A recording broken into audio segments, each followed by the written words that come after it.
Welcome back to the next session. I hope you had a chance to read or go through the video lecture on the instrumentation or the components used.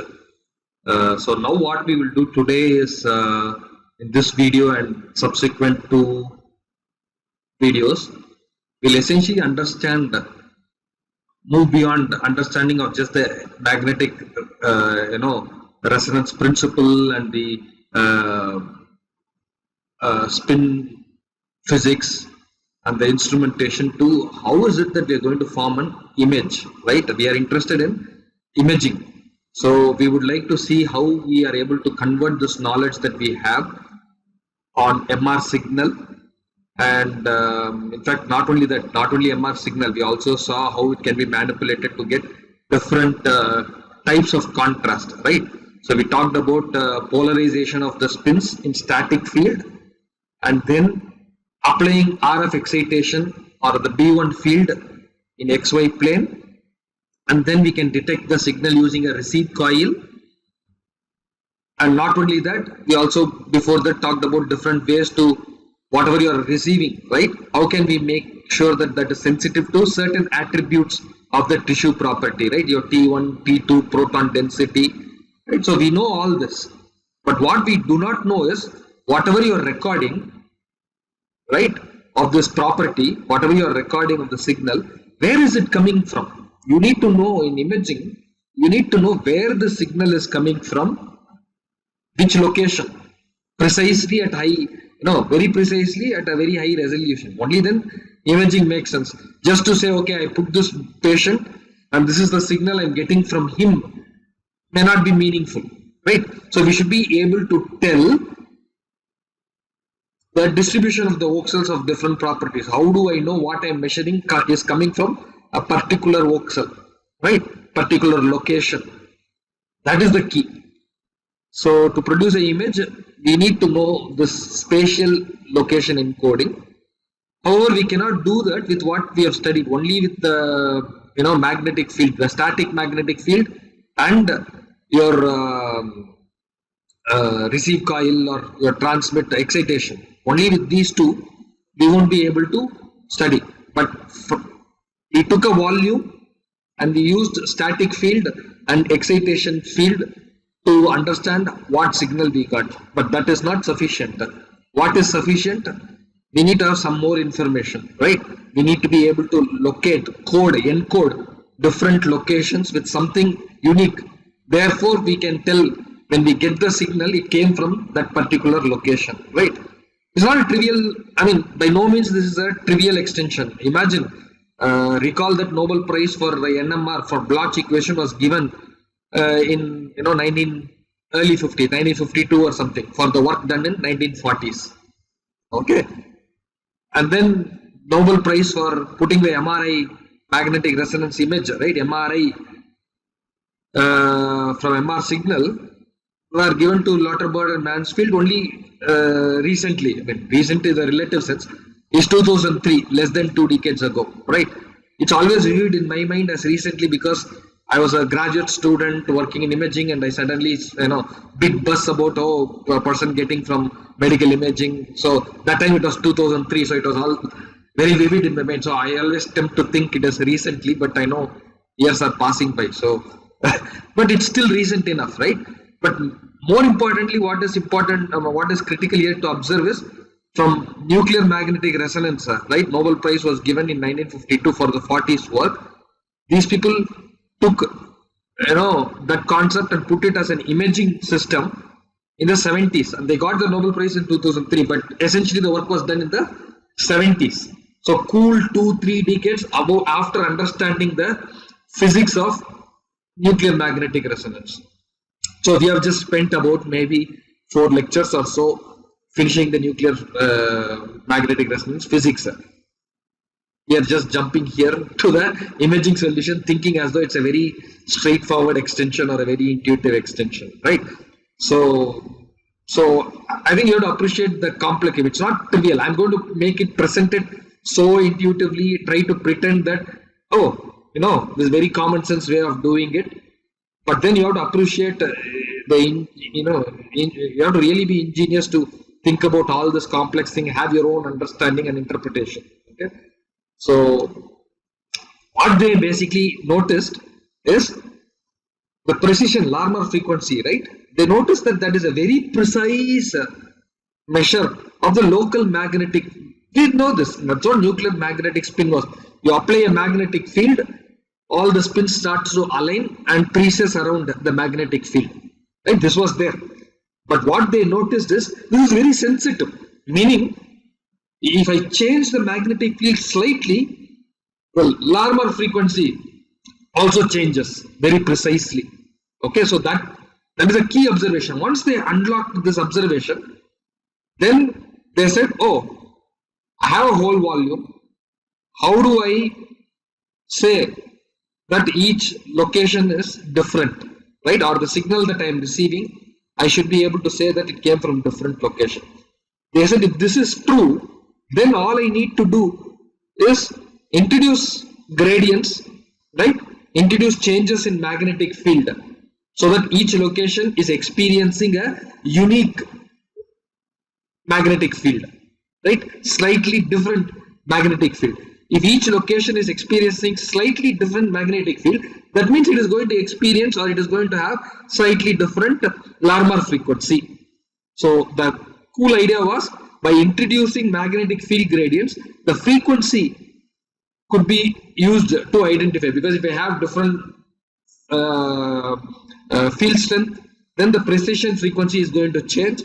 And so if I can measure the signal at a particular frequency, I know it came from that location, right? Very, very neat. So essentially magnetic field gradients alter the precision frequency of the spins in a spatially dependent manner. So now we are going to see in a systematic fashion how it was done. Okay. So you can think about it as two broad steps or two different ways of producing an image. So notice we will restrict our attention to only 2D imaging. Clearly, if you just wildly imagine the first principles that we covered, that means I can actually excite all 3D and get the signal. If I can get all different frequencies in the same signal, I can analyze and say this came from that location, that came from that location, because the frequency is uniquely identified. But so we are not interested in volume imaging right now, or the complexities with that. For simple introduction, we will do the 2D imaging. That is, I want to take a slice, so I have a image. Okay, that is what we are going to do. So we can do two things. The idea is I'm going to reduce the 3D problem into a 2D problem, right? So how do I get rid of? I am a 3D volume. So how do I get a 2D image? I have to select a slice, right? We know the normal axial slice, sagittal. So if I can select a slice, then that image is a 2D that we are going to talk. So I have a volume. I have gradients that I can apply in all X, Y, Z. That's what we saw in the instrumentation. So if I want only a particular location, right, to respond, what can I do? Okay, I'll put it in the magnet. I have everything aligned in the Z direction. Now I can also actually apply gradients, right? So each location has a different magnetic field. But instead what I will do is, I will try to apply the magnetic field, and then what do I need to do? I have to apply my RF excitation. What frequency will I apply RF excitation? I have to apply RF excitation at a particular frequency. Well, particular Larmor frequency which I want to choose. So I can apply my RF excitation during the gradients such that the RF excitation frequency matches only one location, right? So I can select. So selective excitation, meaning I have during excitation. Excitation is the B1 field, the RF excitation that you are doing. So I have a magnetic field gradients to ensure that different spins are there excited. Different spins are there, different Larmor frequencies are there. When I am applying excitation, I will apply a excitation frequency. So I will know only those locations that match to this excitation frequency is going to even respond for the excitation, right? That is the whole idea. Apply B1 at omega naught. That is what we covered. So now I am going to apply B1 at a particular frequency. Wherever that frequency is there, in this 3D volume, only that location is going to get excited. What do we mean by get excited? That means it is going to, your signal is going to always in the transverse direction. Excited means only those locations, as long as you apply the RF excitation, only those locations will start to move towards the transverse plane, giving out signal. Okay, so that means if I'm going to measure the signal, record the signal, I know it came from only those locations which had the RF excitation frequency, right? So, but once I get it, it is still going to be volume, right? I'm going to get only a volume because I can apply only, if I apply gradient in one direction, I can apply RF excitation only within a certain frequency, right? So that is going to ensure that I'm going to have 3D collapse to 2D. So when it falls on the floor, I still have everything from that volume, right? Or for that imaging plane. Now what I need to do is somehow tease out within the imaging plane the two other dimensions. Okay, so that we use frequency and phase encoding. So we'll go into this little detail. Right? First, let's start with the slice selection. Okay. So before that, this is the laboratory coordinates that we are going to use for the rest of the material. Like I said, we are, even though I in the physics place we covered always Z as this way and transverse was floor. I told you when showed the MRI photo that the Z-axis is going to be along the patient lying axis. Specifically here, actually, if you notice the textbook, he puts the feet, right, head to feet as the positive Z, and therefore using right hand, right hand thumb rule, right? So this is what he's doing. This is my Z-axis, this is my X-axis, this is my Y-axis. That's how the textbook does it. Okay. So now what I will do is first we'll start about first type of selection, right? So the idea is very simple. I can apply my gradient. I will call Gx, Gy, Gz, so that my net magnetic field is going to be, or the static magnetic field, right, is going to be B naught plus this R. R is a vector which is encoding a X, Y, Z. Here, almost you will see always our direction of magnetic field is predominantly going to be only along the Z direction. Okay. And so we know from before magnetic field strength is related to Larmor frequency. Since the magnetic field strength is a function of R, the Larmor frequency is also a function of R. That is, it is spatially varying in this manner. So this is what we are going to exploit. Okay, now it is 3D. R is X, Y, Z. How are we going to reduce this 3D problem into an imaging problem? First is reduce one variable, meaning select your imaging plane. After you select the imaging plane, within the imaging plane, how is it distributed?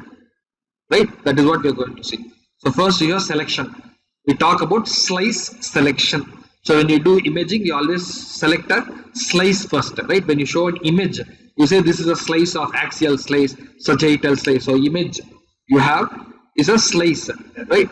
So it's a slice selection. We use what is called as Z gradient. What do we mean by use Z gradient? That is, my gradients, I will only apply GZ. So if I apply GC, right, I have my Larmor frequency will change only in the Z direction. Or vividly, if this is head, this is tail or foot, you have one magnetic field at the head. Because of the gradient, right, GZ, the magnetic field changes from head plane, right, different planes, axial planes. In the example that we have seen, in the jargon, that notations that we are using, when we change the Z gradient, I am changing the axial slice location, right? I am seeing the axial slice head is experiencing axial plane here is experiencing one magnetic field strength and therefore one frequency.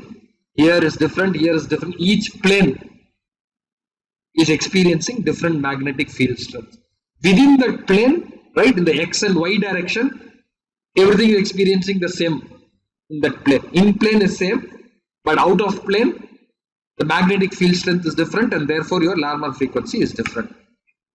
So now you understand that so now you understand, if I have different frequencies, right, because I have different field strengths, when I am applying RF excitation at a particular frequency, right, that particular frequency, wherever it is matching, only that slice, that location will start to respond, right? RF excitation, I am applying a particular frequency, right, wherever that particular frequency is along whichever plane corresponds to that particular RF excitation, only that plane, the Larmor frequency will start to get excited. Rest of the places, it won't be excited, right? That is the beauty. So now in one stroke, when I apply RF excitation at a particular frequency, I can select a particular plane, right? Beautiful.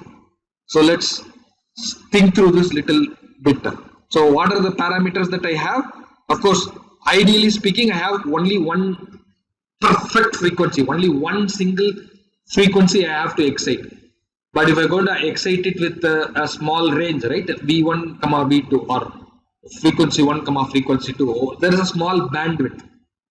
It is not a perfect sinusoid at one particular frequency. We are going to have a small bandwidth. Then what happens? If there is a small bandwidth, that means you are talking about small bandwidth in B, or spread in magnetic field strength. So the locations are going to be non-infinitesimally thin, meaning it is going to have a thickness, right? So you're going to have a slice thickness in the spatial domain, but in the RF excitation, we will talk in terms of frequency bandwidth, right? So you can see, here I have two examples or two different field strength. So I said field strength is applied only in Z direction. So here I have a field strength magnitude is GA. Here the the gradient is steep or shallow, right? You can have different gradients, but it is all only gradient in Z direction. You see the effect already. So if I have the same RF excitation frequency that I apply, depending on the gradient, I actually have two effects that I see. One is the thickness is changing. The other is even the location is changing. In fact, to be honest, you look at this, V1 and V2 is same. That is, I am applying the same RF excitation, but then depending on your gradient, you can have a thicker slice or a thin slice. Not only that, here it is in the neck region, here it has already come to the chest region. So essentially, by controlling the gradient, right, the GZ, amplitude of the gradient, and the magnitude of the gradient, and your frequency of excitation, you can select whichever slice you want from whichever location you want, and the thickness can be controlled, right? So let's put it in terms of equations that we know. So the parameters that we are interested now are RF parameters, which has a center frequency and a bandwidth, and then the slice parameters, which has the slice location and slice thickness. What you need to notice is we are interested in imaging business. So they are going to say the image is from at this particular location of the brain. So we are interested in slice position and thickness of the slice. So the engineers or the console is going to give parameters that is going to choose the frequency such that the physician or the radiologist can do a study at a particular location. This usually will be a user input or the radiologist input. So frequencies will be changed so that this position is chosen, because everything else is in your control. G is instrumentation parameter, V1, V2 are all your parameter. Gamma is the material property, but here biomedical we said it's all about hydrogen, so we can always calibrate everything else, correct? So now just because I showed you Z as the slice, which is the axial slice. In fact, the beauty about MRI is this: if I applied only, instead of GC, if I applied only GX or GY, I could have selected sagittal or coronal. Not only that, if I apply, all of them together in different proportions, I could even get oblique slides, right? So this is the starting point of the beauty of this modality. You have so much freedom to do what you want. For simplicity, we will keep it, in the X, Y, Z that we have the orthogonal. In fact, even that we will first talk about Z as the axial slice, and we'll continue. But you see the powerfulness of what we have covered so far. Understand the concept, you could do whatever you want. Okay. So just to put it in summarize and move forward. So we have the spatial domain where we are interested in selecting a slice, location of the slice, thickness of the slice. This can be controlled by the gradient and the frequency. The frequency of the RF excitation, the bandwidth of that, along with the GZ controls the location and the thickness of the slice. Okay. So now, okay, we have seen that we have to apply RF excitation within a chosen bandwidth. What is ideal RF excitation? That means it is a hard limiting. That is, I have, the frequency response, right, is a rect, meaning I have all the frequencies only between V1 and V2. Just after I cross V1 or V2 on either side, I don't have any signal, right? That is your ideal rect signal. So excite frequencies only in this range V1 and V2. If you do that, that means your Fourier signal is a rectangular in frequency domain, right? It's a rect in frequency domain. It has only frequencies from V1 and V2. Anywhere else, it is 0. This is your frequency signal.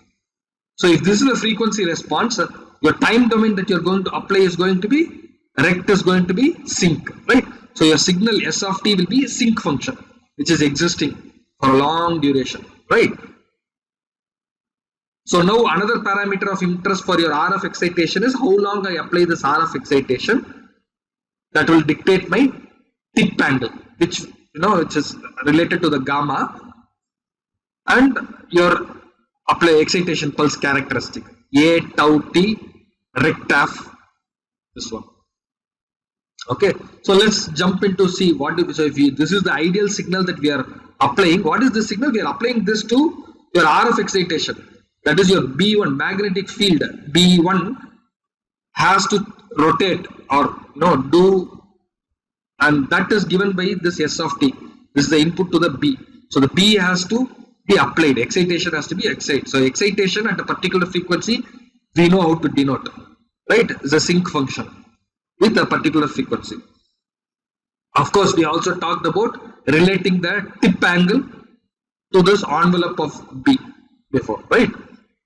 So now what happens if you have a slightly different frequency than omega naught, right? When the spin Larmor frequency omega is not exactly same as omega, then we need to replace this BE with e power omega 2. Essentially, you have a signal which has omega naught minus omega t, right? So this is my envelope signal, which is envelope is in a sync format. This is what I'm applying in the excitation. So what is going to be my Larmor frequency at a particular location Z? I know the relationship between field strength and Larmor frequency. They are related through your gyromagnetic ratio, right? So omega frequency at a particular location Z is gamma times whatever is the magnetic field strength at that location, B naught plus, because we are applying only GC, it is GCZ, right?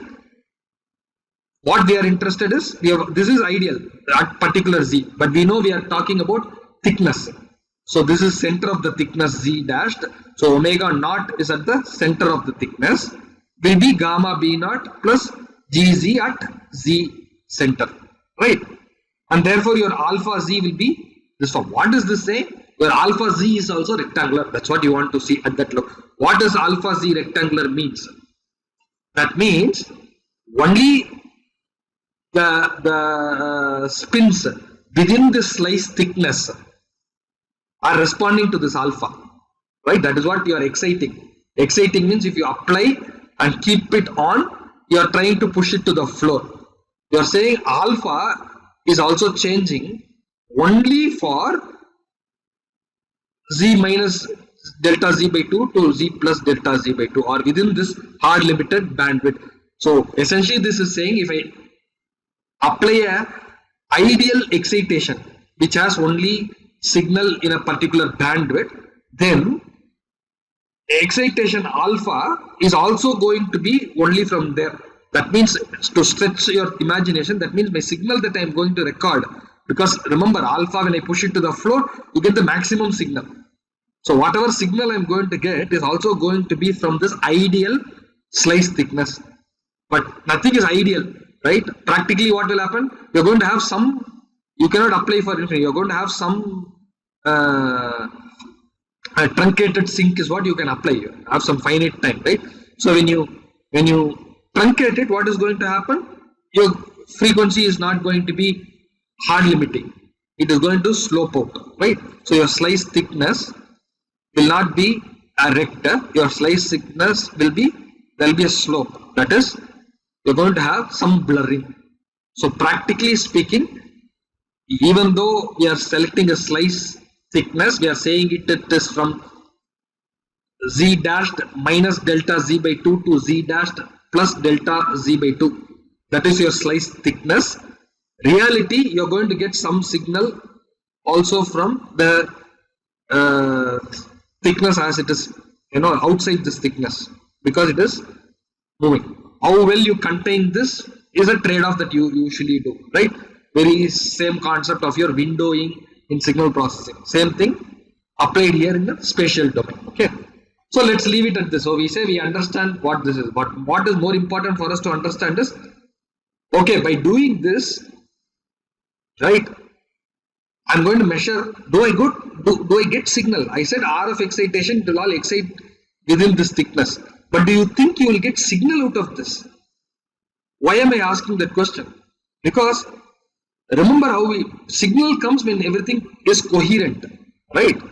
But what I have now is, within this bandwidth, I have different frequencies, right?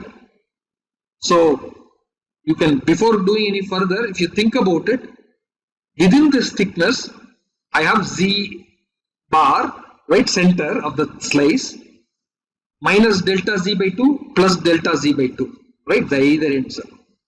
I have slightly less magnetic field in one direction, on one end. I have slightly more magnetic field strength on the other end, right, because there is a gradient. So what is going to happen? That means this side, the precision is going to be at certain level. One end it will be lower precision, the other end it will be faster. So here it is going to spin slow, slightly,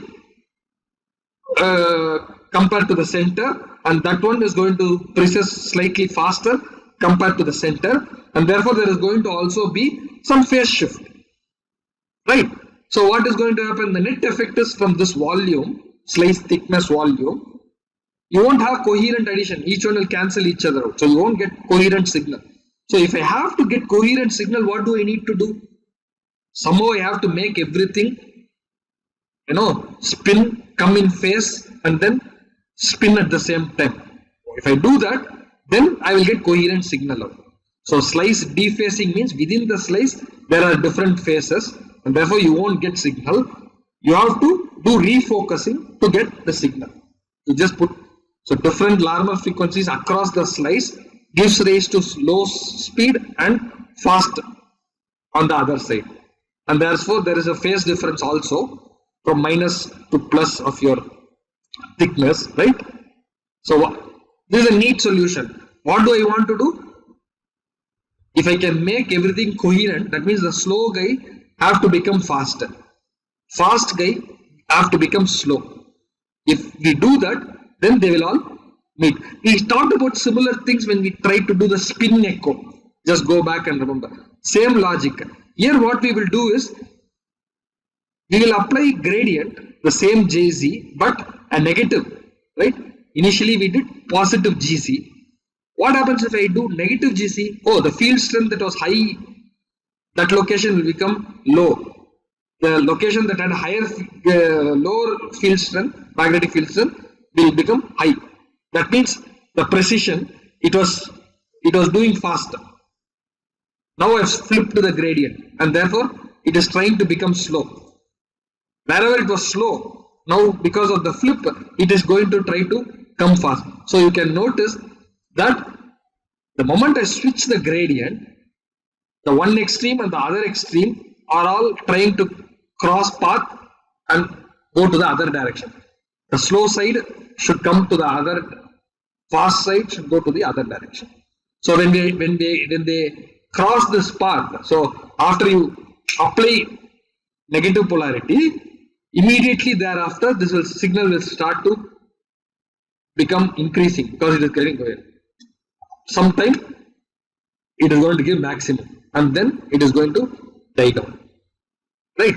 So put it in pulse sequence diagram that we have seen. I apply transmit. While I am applying the excitation, I am applying my Z gradient. So I know this is called my slice selection. Only that slice is going to respond to this excitation. That means I am expected to get signal only from a chosen slice. But you don't have any signal because of lack of coherence, dephasing.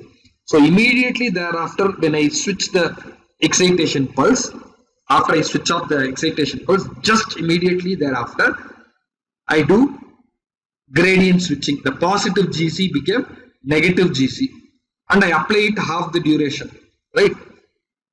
Because it is positive phase on the other direction, the phase difference by 2 is what you have. So you want to make that come together. So tau p by 2. So the moment I apply this, the signal starts to go up. So now the signal, naturally it will start to decay again, the free induction decay, because the excitation is off, right? So it will start to decay, and I'm going to record my signal as a free induction decay. So this is your analog to digital converter. Essentially, you're saying you are recording the signal and digitizing it. This is your recorded signal. Okay, so we'll proceed with we have a volume. Now we know how to record a volume and how to interpret in using how to explain this using a pulse sequence diagram. So now what we need to do is, you can already start to intuitively imagine, I have a volume, I know the signal is coming. Now from the obtained signal, how do I say it came from a particular x comma y? Right? Z is gone. So within xy plane, whatever I am measuring, how do I say it came from a particular x comma y? That we need to see. Okay, that we will see in the next lecture.